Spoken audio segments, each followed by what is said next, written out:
Hello friends, ഇന്ന് നമുക്ക് നമ്മുടെ നാടൻ ബീഫ് റോസ്റ്റ് എങ്ങനെ ഉണ്ടാക്കണമെന്ന് കാണാം. നമുക്ക് വേഗം വീഡിയോയിലേക്ക് കിടന്നാലോ. നമ്മൾ 1 കിലോ ബീഫ് നന്നായി ചെറുതായി കട്ട് ചെയ്തിട്ട് കഴുകി എടുത്തിട്ടുണ്ട്. ഇതിലേക്ക് നമുക്ക് ഒരു വലിയ കഷ്ണം ഇഞ്ചി ഇട്ട് കൊടുക്കാം. അതിനൊപ്പം തന്നെ വെളുത്തുള്ളി ഒരു 5-6 അല്ലി കട്ട് ചെയ്തിട്ട് ഇട്ട് കൊടുക്കാം. പിന്നെ ഒരു 5-6 തണ്ട് വേപ്പില, 1 ടേബിൾ സ്പൂൺ കുരുമുളക്, പിന്നെ ആവശ്യത്തിനുള്ള ഉപ്പ്. അതിൻ്റെ ഒപ്പം തന്നെ നമുക്ക് 1/2 സ്പൂൺ മഞ്ഞൾപ്പൊടി, 1.5 സ്പൂണ് മുളക് പൊടി ഇട്ട് കൊടുക്കാം. ഇതെല്ലാം കൂടി ഇനി നമുക്ക് നന്നായിട്ടൊന്ന് മിക്സ് ചെയ്ത് കൊടുക്കാം. ഇത് മിക്സ് ചെയ്തതിന് ശേഷം ഇതിലേക്ക് നമ്മൾ വെള്ളമൊന്നും ഒഴിക്കരുത്. നമുക്ക് കുക്കറിൽ അങ്ങനെ തന്നെ വെക്കാം. വിസിലും വാഷറും വെക്കണം. ഒരു 5-6 വിസിലിന് വേണ്ടിയിട്ടാണ് വെക്കേണ്ടത്. ലോ ഫ്ലെയിമിൽ വെച്ച് നമുക്ക് ഇതിന് വേവിച്ചെടുക്കാം. ഒരു 5 വിസിലിന് ശേഷം നമ്മൾ കുക്കറിൻ്റെ ഫുൾ ഗ്യാസ് പോയതിന് ശേഷമാണ് ഇത് തുറന്നത്. ഇപ്പോൾ നമ്മൾ ബീഫ് നന്നായി വെന്തുണ്ടോ എന്ന് നോക്കാനായിട്ട് ഒന്ന് പ്രസ് ചെയ്ത് നോക്കിയാൽ മതി. അപ്പോൾ ഇത് നന്നായി പൊട്ടി വരുന്നുണ്ട്. ഇതുപോലെ നമ്മുടെ ബീഫ് വെന്ത് കിട്ടണം കേട്ടോ.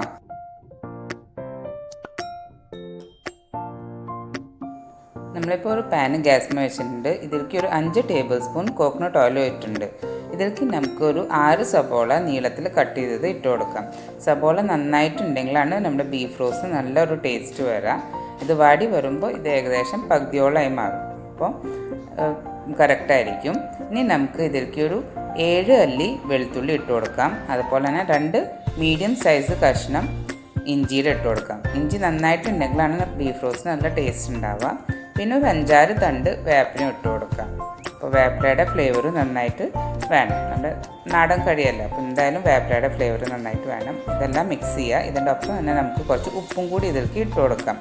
അപ്പോൾ ഉപ്പ് ഇടുമ്പോൾ നമ്മുടെ സബോളൊക്കെ പെട്ടെന്ന് വാടി കിട്ടും. അതിന് വേണ്ടിയിട്ടാണ്. ഇതിന് ശേഷം ഇതെല്ലാം മിക്സ് ചെയ്തിട്ട് ഇതൊന്ന് ഇനി സബോള നമ്മുടെ വാടി വരണം. അതുവരെ നമുക്കൊന്ന് വെയിറ്റ് ചെയ്യാം. ഇപ്പോൾ നിങ്ങൾക്ക് കാണാം നമ്മുടെ സബോള ഒക്കെ നന്നായിട്ട് വാടി വന്നിട്ടുണ്ട്. ഇപ്പോൾ നിങ്ങളുടെ ഇതിൻ്റെ ക്വാണ്ടിറ്റി നിങ്ങൾക്ക് കാണാൻ പറ്റുന്നുണ്ടാവും. പകുതിനേക്കാളും കുറഞ്ഞു. ഈ സമയത്ത് നമുക്ക് ഇതിലേക്ക് മല്ലിപ്പൊടി ഇട്ട് കൊടുക്കാം. 2 സ്പൂണ് മല്ലിപ്പൊടി ഇട്ട് കൊടുക്കാം. അതിൻ്റെ ഒപ്പം തന്നെ നമുക്ക് 1 സ്പൂണ് 1.5 സ്പൂണ് മുളക് പൊടി ഇട്ട് കൊടുക്കാം.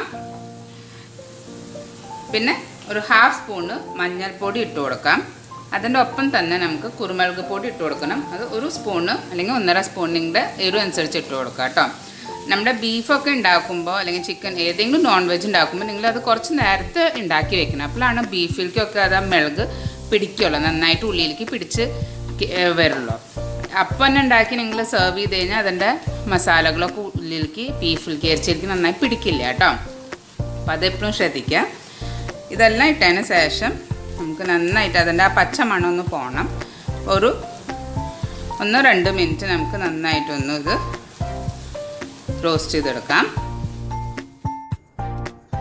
ഇനി നമുക്ക് നമ്മൾ വേവിച്ച് വെച്ച ബീഫ് ഇതിലേക്ക് ഇട്ട് കൊടുക്കാം. ബീഫ് വെന്ത് കഴിയുമ്പോൾ കുറച്ച് വെള്ളം അതിലുണ്ടാവും. ആ വെള്ളത്തോട് കൂടി നമുക്ക് ഇതിലേക്ക് ഇട്ട് കൊടുക്കാം. അപ്പോഴാണ് അതിൻ്റെ എല്ലാ ഫ്ലേവറും നമുക്ക് കിട്ടാം. ഇനി നമുക്ക് ഗ്യാസ് ഫുള്ള് വെച്ചിട്ട് വേണം ഇത് ഒന്ന് റോസ്റ്റ് ചെയ്തെടുക്കാനായിട്ട്. അപ്പോൾ നമ്മുടെ ആ വെള്ളം വെറ്റി കിട്ടും. പിന്നെ മസാല ഒക്കെ ബീഫിൽ നന്നായിട്ട് പിടിക്കുകയും ചെയ്യും. അപ്പോൾ നമുക്കൊരു 10 മിനിറ്റ് എങ്കിലും എടുക്കും ഇതൊന്ന് നന്നായിട്ട് റോസ്റ്റ് ആയി കിട്ടാൻ വേണ്ടിയിട്ട്.